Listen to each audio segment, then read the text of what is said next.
Le AG2. Voilà. Là où il est fortifié, verset 4, c'est ça? Vas-y. Écoute, tu veux t'asseoir, c'est pour ne pas que tu dors. Assois-toi. Si tu sens que tu as sommeil, s'il te plaît, lève-toi. Fortifie-toi. Oh Seigneur, merci. Vas-y, AG2. Vas-y. Maintenant, fortifie-toi, Zorobabel, dit l'Éternel. Frère, soeur, vas-y. Fortifie-toi, Josué, fils de Job-Sadak, souverain sacrificateur. Fortifie-toi, peuple entier du pays, oui, dit l'Éternel.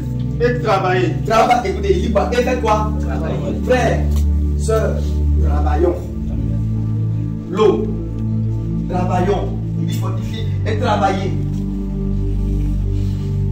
Voyons, Franck. Travailler. Dieu aime travailler. Dieu n'aime pas les paresseux. Tous les paresseux finiront en enfer. Amen.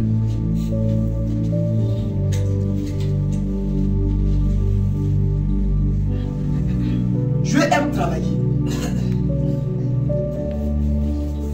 Il a travaillé 6 jours. Il s'est reposé le 7e jour. Et le Seigneur, notre Sauveur, disait que jusque-là, mon Père travaille. Et moi aussi, je travaille. Maintenant, si notre Seigneur travaille, qu'est-ce que nous faisons? Marc chapitre 14 dit, Simon, tu dors? Simon, qui est derrière moi, tu dors? Tu n'as pas pu veiller 1 heure avec moi.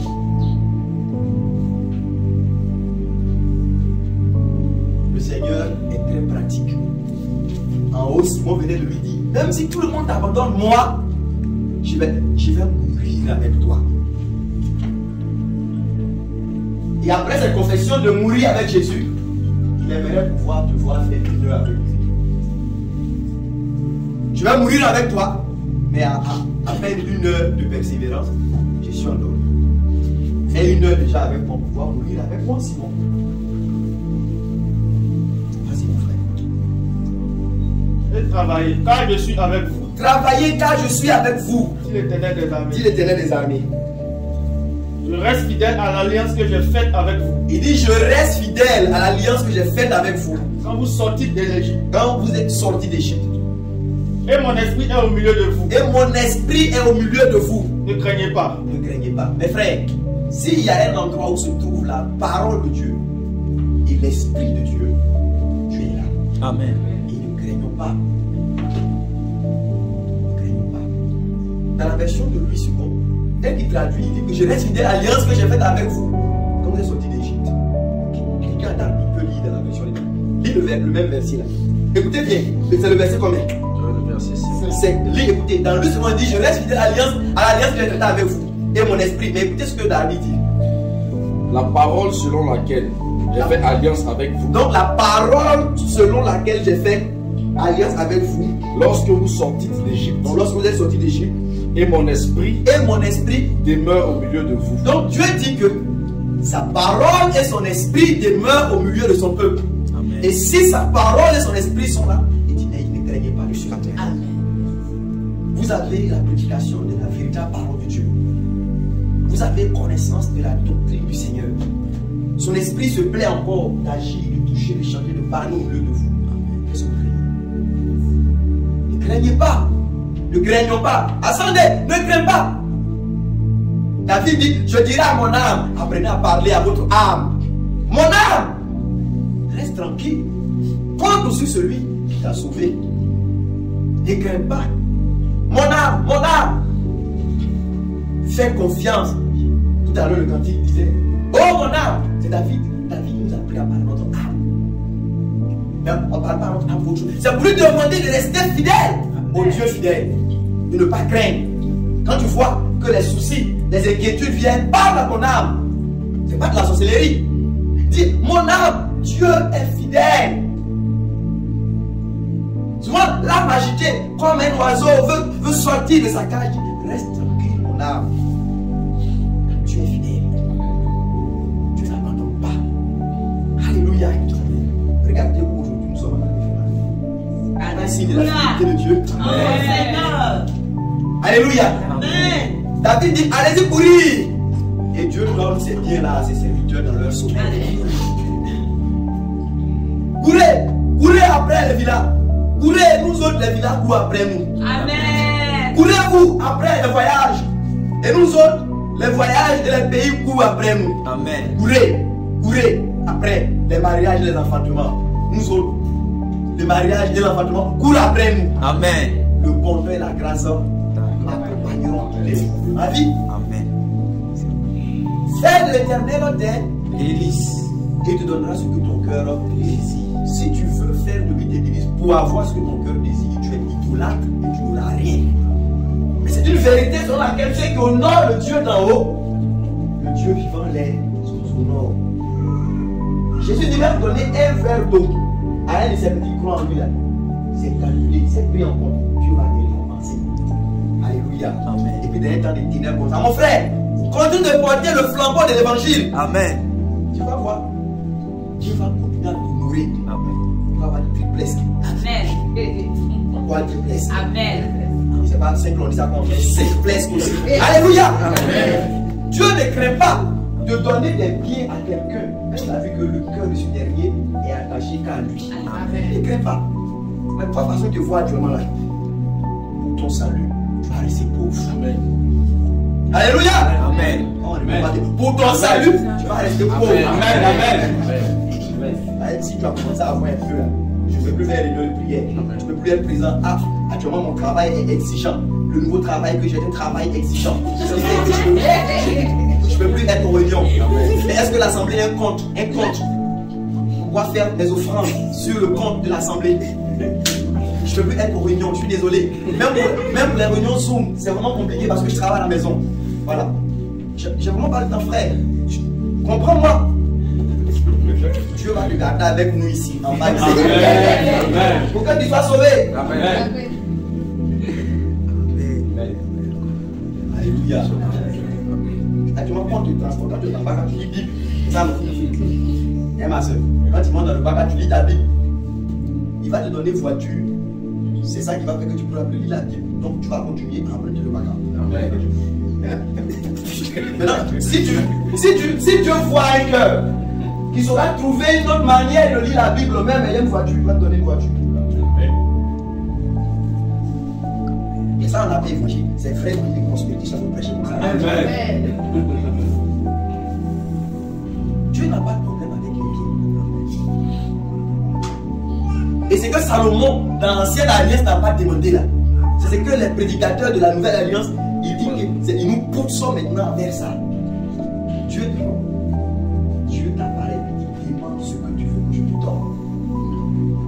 Je prie qu'il ne dise jamais cela à quelqu'un ici. Parce que ça va révéler l'idolâtrie dans ton cœur.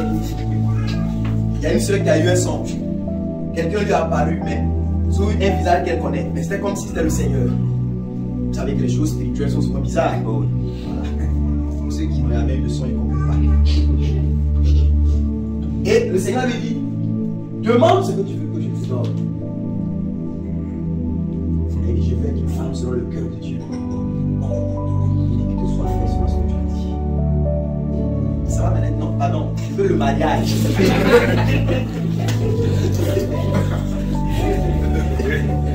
Et puis, elle dit la leçon, il s'est retourné, il a regardé la souris et puis il est parti. Maintenant, il vient m'expliquer. Ça veut dire quoi? Il dit non. Parce que il n'aime pas s'il y a des choses. Ça là, tu ne comprends pas. Un songe prend des bonnes explications. Un songe qui est là, toi, tu ne comprends pas. Non, je veux que tu vois. Alors, cultiver par Dieu. Mariage a pris ton cœur. Le Seigneur t'a parlé, il demande ce que tu veux. Toi, c'est bien pour dire que, Seigneur, ce que je vais demander, c'est que c'est pas bon. Ce n'est pas ce que je dois demander. C'est ça qui est dans mon cœur. Pardonne-moi, quand tu vas le distraire, je veux être une femme selon le cœur de Dieu. Je vais vous dire, quand Dieu dit, demande ce que tu veux que tu réfléchisses, ça prouve déjà que tu es dans des problèmes. Si tout à l'heure le Seigneur te dit, demande-moi ce que tu veux, et puis tu as le temps de réfléchir. Qu'est-ce que je veux? Je veux qu'on comprenne bien mon langage. Ça veut dire qu'il y a un souci. Ce que Salomon a demandé à Dieu là. Prenez 1 Chronique chapitre 22. Vous allez voir, prenez ça avec moi. Je vais vous montrer que ce n'est pas une chose hasardeuse. C'est quelque chose que son père David lui avait déjà dit. Laisse les faire quelle heure?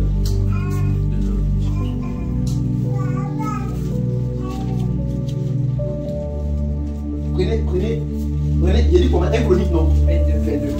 Prenez ensemble avec vous, vous allez voir. Je vais vous faire savoir que ce que Salomon a demandé, c'est pas une chose qui est apparue comme ça. Lisez 1 Chronique 22 à partir du verset 11. Qu'est-ce qu'il y a écrit? Maintenant, mon fils, que l'Éternel soit avec toi. C'est ça, c'est David, il est près de sa mort. Et c'est cette dernière parole, il dit maintenant mon fils, que l'Éternel soit avec toi. Quand il dit tu baptises la maison de l'Éternel, mon Dieu, Oui. comme il a déclaré à ton égard. Veille seulement l'Éternel t'accorder de la sagesse. Regardez ce que David dit. Veille seulement l'Éternel t'accorder quoi? De la sagesse et et de de l'intelligence. Et te faire régner sur Israël dans l'observation de la loi de l'Éternel. Amen. Voilà. C'est que David, un homme qui a connu Dieu, qui a marché avec Dieu pendant longtemps, il connaît réellement Dieu. Quand il a l'occasion de dire cette dernière parole à Salomon, regardez ce qu'il dit. Que Dieu vient te donner quoi? De la sagesse et de l'intelligence, afin que tu puisses gouverner Israël selon la loi de Dieu. Et si vous regardez, c'est exactement cela que Salomon va demander quand Dieu lui apparaît. 1 Chronique 22, 11. Ça. Salomon avait reçu ce conseil de son père. Quand Dieu lui a posé la question, il dit: donne-moi de l'intelligence et de la sagesse pour que je gouverne bien ton peuple. C'est ce que David lui avait dit. Ce n'est pas une chose qui a apparu comme ça dans son esprit au moment. Non, non. Il avait son père. C'était comme un soupir du cœur de David. Daigne seulement l'Éternel t'accorder de l'intelligence et de la sagesse. Quand Dieu lui donne l'intelligence et de la sagesse, c'est là que son père avait dit. Ce soupir, elle a compris qu'un roi exemplaire qui est sur le cœur de Dieu comme David, quand il te dit: mon fils, ce que je veux là, c'est que tu deviens le roi le plus influent. C'est ce que David a dit.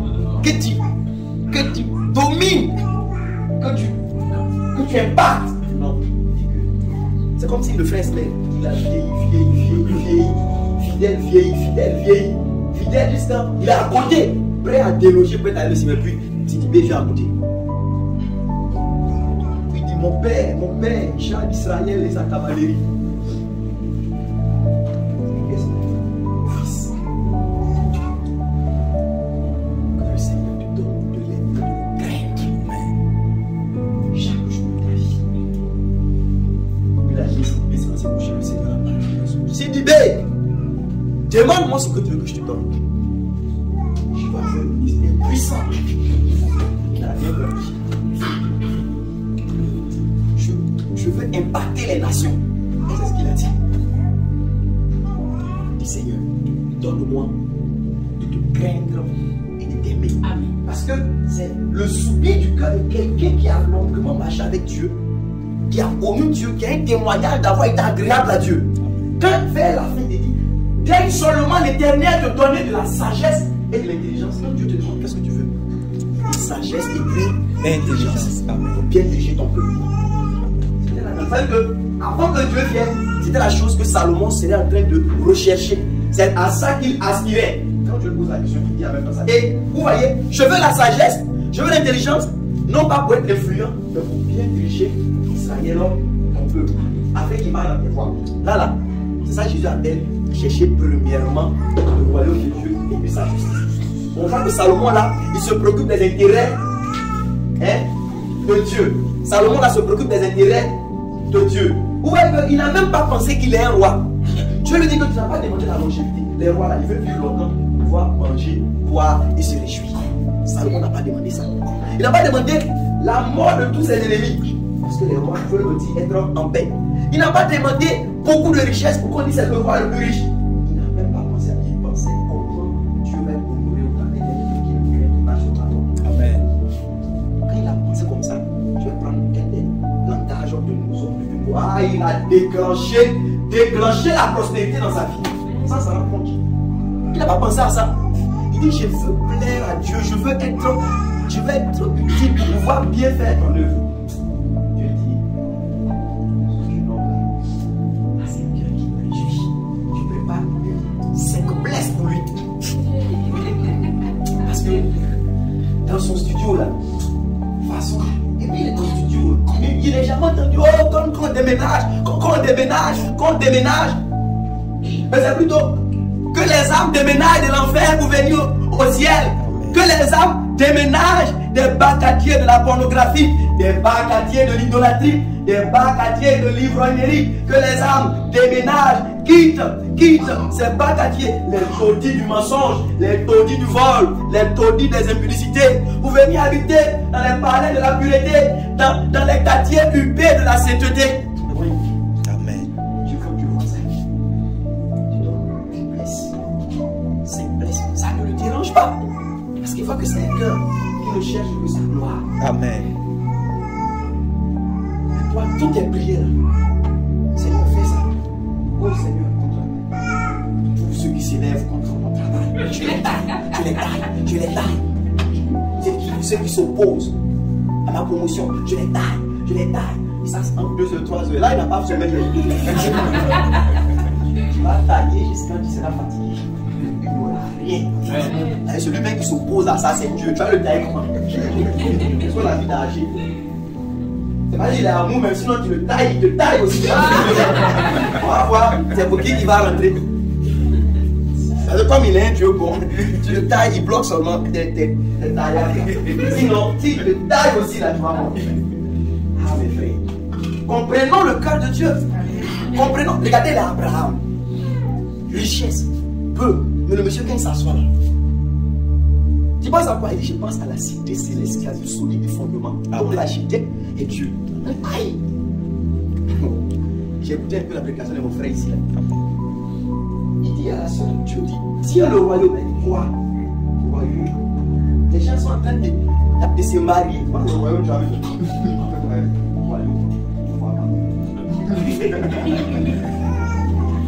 Petit troupeau, votre père a jugé bon de vous donner le royaume.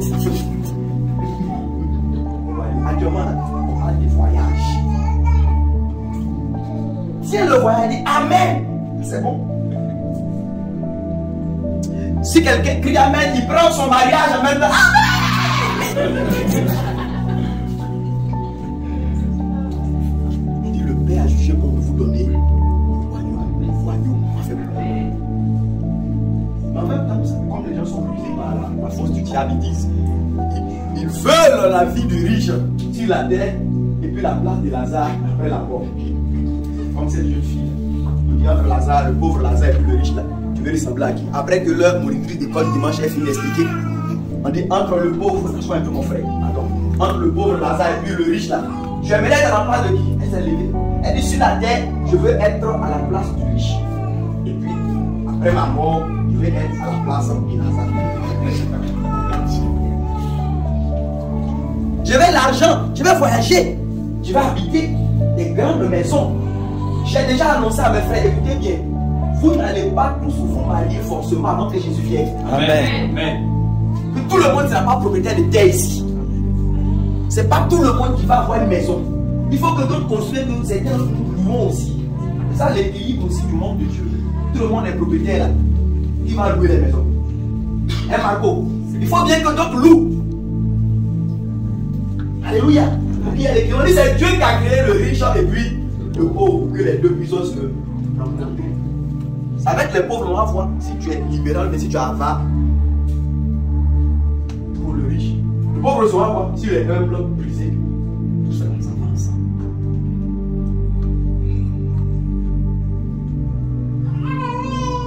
Le dernier verset dit quoi? Tu peux laisser le verset comme tu as lu. Ton Afrique pour chronique. Je voulais juste nous montrer que ce qui était dans le cœur de Salomon qu'il a demandé là, son père lui en avait déjà parlé. Je suis là, ce n'était pas juste des choses hasardeuses. Donc, lis le verset.